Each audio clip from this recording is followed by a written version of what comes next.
Olá, amigos, boa noite. Apareci.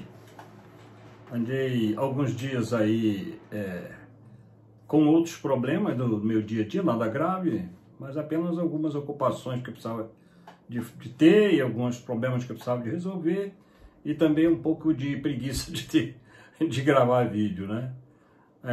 Mas hoje, agora à noite aqui, são 10 horas da noite, me deu vontade, né? E o meu compromisso é esse, né? Eu gravo quando eu tô afim, né? Quando não tá, a pior coisa que tem é você fazer alguma coisa quando não tá com vontade, né? Na realidade, eu estava querendo organizar melhor essa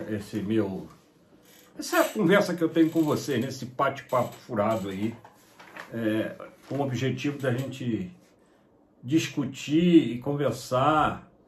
É bom falar para alguém, saber que estou falando para alguém, sozinho, com a pandemia, a gente não recebe visita, não tem quase como conversar, e você fica refletindo sobre mil coisas, mas o bom mesmo é você conversar, saber que está falando para alguém, saber que tem alguém te ouvindo.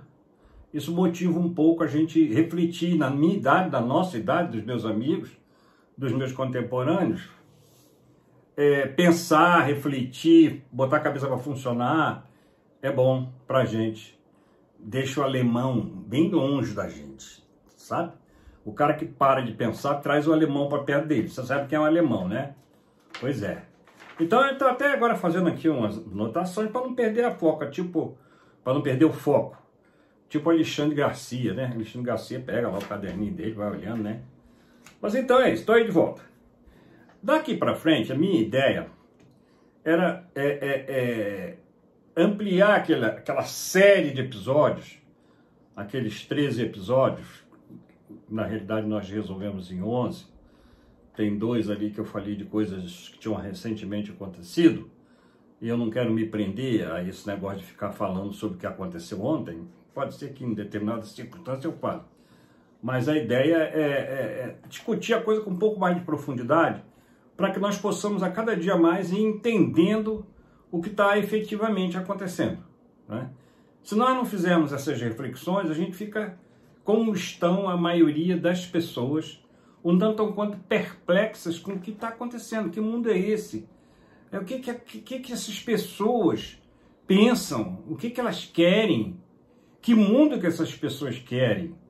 Quando eu digo essas pessoas, eu estou falando da esquerda, porque são aqueles que têm pensamentos que não batem com os nossos pensamentos, com aquilo que nós aprendemos na nossa geração. Eu esclareci parte desses primeiros episódios e pretendo daqui para frente entrar em temas bem exclusivos e objetivos para fazer um conjunto de ideias para que nós possamos fechar, se possível, esse entendimento inicial sobre as grandes questões políticas. E quando eu falo de política, em princípio, eu não estou falando de partido político, eu estou falando da política em si, que é a arte de conciliar e entender em que os diversos pensamentos encontrem um ponto comum que consigam nortear os destinos de uma nação. É isso basicamente que é a política. A política em si não é ruim. Ruins são os políticos. Ruins são os partidos políticos. Ruins são muitas ideologias políticas. Tá certo? Então nós precisamos bem entender, nós não podemos ter raiva da política. Porque sem a política, como é que nós vamos gerir o nosso país, gerir a nossa nação, satisfazer os nossos interesses, se nós não temos a política para discutir? É na política que se dão os grandes debates de ideias, para que nós possamos encontrar um ponto de consenso comum, um ponto de consenso, né? Lógico, comum, que é consenso, um ponto de consenso que permita satisfazer não totalmente a vontade de um determinado grupo, mas satisfazer no que der a vontade do grupo que compõe aquela nação, para que a gente atinja aquilo que nós sonhamos. Isso já aconteceu em muitos países. Há muitos países que chegaram a esse ponto, os países europeus, a maioria deles, tem lá suas divergências, suas questões internas, mas continuam seguindo firme para no destino que eles mesmos traçaram para eles, tá bom? Então, esses temas, eles são estrategicamente explorados pela esquerda com o objetivo de mudar a cabeça das pessoas, já disse isso, sem mesmo que elas percebam, e isso vem sendo feito há muitos anos pela esquerda, aqui lideradas pelos partidos mais radicais, PSOL e PT, o núcleo pensante do PT, aqueles que muitas vezes não aparecem tanto, mas são eles que vão traçando as estratégias para que eles possam ir, aos poucos, tomando o poder. E a gente nem perceba, de repente, todo mundo virou socialista sem perceber. Quando você dá conta, você já perdeu liberdade. Bom, vocês estão vendo aí, né? Vocês estão vendo aí a confusão que está acontecendo hoje, né? Tem prefeito que está mandando mais, tem prefeito baixando decreto que nem a Constituição ousou tanto. Tem prefeito baixando decretos, violando o direito de propriedade. O prefeito dizendo que pode... O governador de Sergipe, não é prefeito não, o governador de Sergipe, em que ele pode chegar e até mesmo se der na telha dele, mandar você sair de casa e ocupar a sua casa com outro objetivo qualquer que nós não sabíamos muito bem qual era. Tá bom? Então, é isso que eu quero avançar para que nós possamos entender isso, tá bom? Vamos lá. Esses temas que eu vou abordar são basicamente uma discussão sobre o politicamente correto. O que é o politicamente correto? Onde surgiu essa doutrina, esse pensamento, esse comportamento que se passou a exigir das pessoas sem que você saiba, pô, mas antigamente eu chamava meu amigo de negão. Negão sempre foi um tratamento carinhoso, negão nunca foi ofensa. Fala aí, negão! Você encontrava um amigo, um negão. Os meus amigos lá da onde eu nasci, Tião Zulu. Fala aí, negão! Tião Zulu! Tião Pé de Chumbo! Isso nunca foi ofensa. Isso sempre foi um tratamento até afetuoso com os nossos amigos. Entendeu? Tínhamos um negão, jogava bola pra caramba, meu amigão, até hoje, muitos anos que não vejo. Tião Zulu. Um armário de quase 1,80 m de altura, jogava bola, cracaço de bola. E Tião Zulu brigou comigo, ficou ofendido por chamar ele de negão, de Tião Zulu.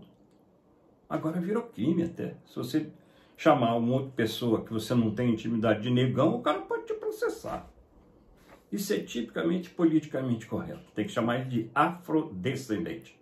Então agora quando eu chegar lá na Raiz da Serra, onde eu nasci e me criei, em vez de gritar, e negão, eu vou dizer, ô meu querido afrodescendente, olha que coisa bonita, que coisa linda, não é? É um negócio carinhoso, né? O cara vai ficar todo feliz, todo mundo vai ficar feliz.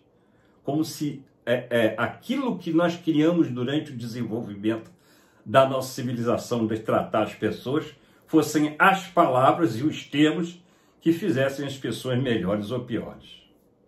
Então esse é o politicamente. Depois nós vamos falar sobre ideologia de gênero. Depois nós vamos falar sobre o Foro de São Paulo. E depois nós vamos falar sobre a nova ordem mundial. Eu estabeleci esses 4 temas para ir explorando daqui para frente. Mas hoje nós vamos fazer uma reflexão sobre como filtrar a quantidade de informações que nós recebemos no dia a dia. É isso que eu vou tentar colocar inicialmente. Já estou com 7 minutos, 9 minutos, ó. Falo demais. E para que nós possamos filtrar essa barbaridade, essa loucura de informações que nós recebemos no dia a dia. Tanto no ambiente profissional, como na sua família, entre os seus amigos, as redes sociais, que você não dá conta de digerir tudo aquilo. Então, vamos fazer uma pequena reflexão aqui que vai ajudar todo mundo. Veja bem, toda vez que o ser humano se depara com um fato desconhecido, ele nunca ouviu, não sabe o que é, a mente dele, em relação àquele fato, está em estado de ignorância. Eu ouvi, estou dormindo, estou deitado, escuto um barulho. Que barulho é esse?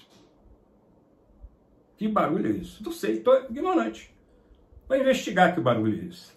A mente humana, nesses momentos que a gente se depara com um fato que ela não conhece, que é desconhecida, ela evolui em 4 etapas. 4 etapas. Ela evolui do estado de ignorância para o estado de dúvida. Que barulho é esse? Ah, eu acho que foi uma folha da palmeira aqui de casa que caiu. Então, mas será que foi mesmo? Bom, você está em dúvida. Você levanta e vai verificar. Você evolui para a 3ª etapa, está de opinião. De opinião. Você olha lá e vê uma palmeira caída. Tá certo? Então, você ainda está ali entre a dúvida e a opinião. Ué, mas será que foi aquela palmeira ali, aquela folha que caiu? Eu tenho a impressão que ontem de dia ela já estava caída ali. E aí você quer chegar à certeza. Na certeza se aquele barulho foi efetivamente a folha que caiu da palmeira. Você abre a porta, sai e vai verificar se era. Você vai chegar lá e falar, só pode ter sido isso mesmo. Então, para você, você volta e a mulher está lá. O que foi? Foi a folha de palmeira que caiu, que fez esse barulho estranho. Então, para você já tem certeza do resultado daquele barulho. O que causou aquele barulho, não é o resultado, o que causou. Então, você passou pelo estado de ignorância, pelo estado de dúvida, pelo estado de opinião, e passou para o estado de certeza. Mas para você evoluir por essas 4 etapas que a mente humana trabalha sempre que se depara com algo desconhecido, você investigou e você chegou ao estado de certeza.